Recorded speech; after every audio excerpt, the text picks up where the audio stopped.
You have mastered dealing with auntie's probing questions and your mom's hints. But what about that nagging voice inside your own head? The one that whispers, is there something wrong with me?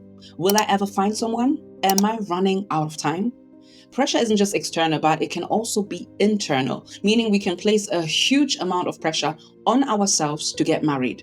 At times, this internal pressure that we project on ourselves can be even more challenging than the external pressure we experience because it is constant. It's there when you scroll through social media, it's there when you are seeing engagement announcements and wedding photos. It's there when you lie awake at night wondering about your future. It's also there when you achieve something, when you have a career achievement or a milestone, but you still feel like there is something missing. And here's the thing, this kind of pressure isn't just uncomfortable, but it can also be dangerous. I will speak about the dangers towards the end of this video, so do stay tuned for that. But let us speak about how to deal with this internal pressure first. This is the battlefield of the mind, y'all. Your primary focus while seeking God and learning to trust Him fully is working on the negative self-talk in your mind.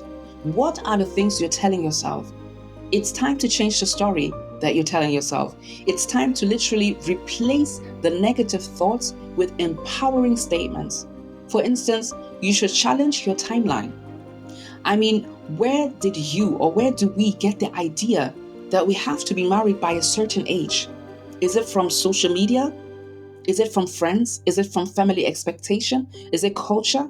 It's time to examine the source of your timeline and challenge it. Remember, God's timeline is perfect and it might not match the world's expectation, and that's okay. Trust in God's perfect timing for your life. And how about your mindset on singleness? What do you think? Is there a way for you to embrace your season of singleness as a gift?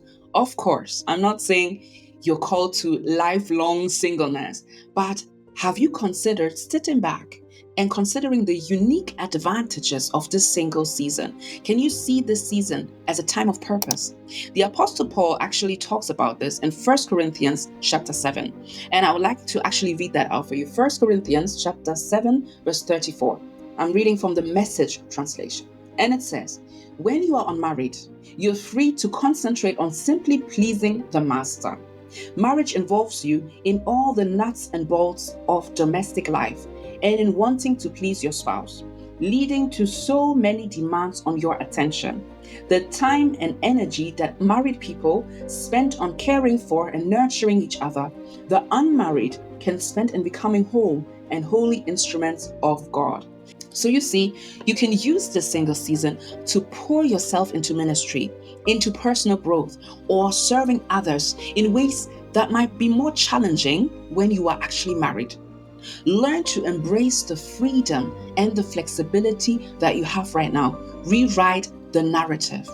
Then, how about social media consumption and its effects on your thoughts? Let's be real, scrolling through endless engagement photos and hashtag couple goals can be a fast track to comparison and also to discontentment. So be mindful of how you use social media and how it impacts you. So for some of you, I would recommend to consider taking a social media fast or limiting your time on platforms that trigger the feelings of pressure within you. And my final point is pray, pray, pray. Spend less time complaining and more time speaking to God. Bring your desires for marriage to God in prayer. Be specific about what you're looking for. And here's the key. Also pray for contentment. Pray for peace. Pray for a willingness to surrender your plans to God. Because true surrender brings freedom.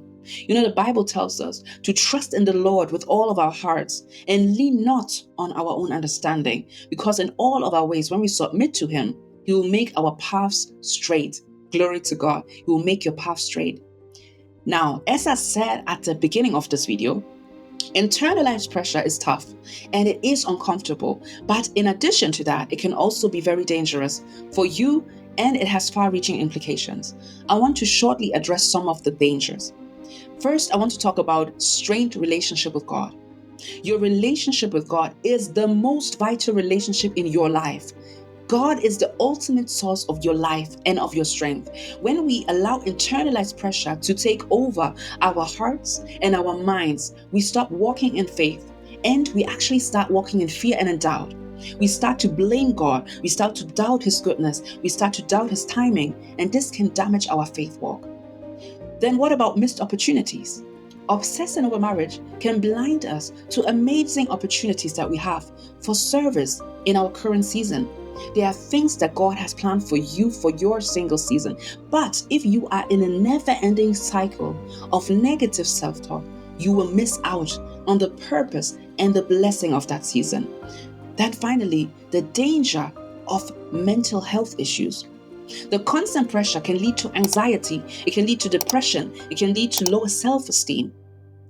And finally, I want to talk about settling for less. Pressure leads to desperation and it can lead to mistakes. When we're desperate to get married, we might ignore the red flags or compromise on our values. I see so many women getting married to just anyone. They get married to people they are truly not compatible with.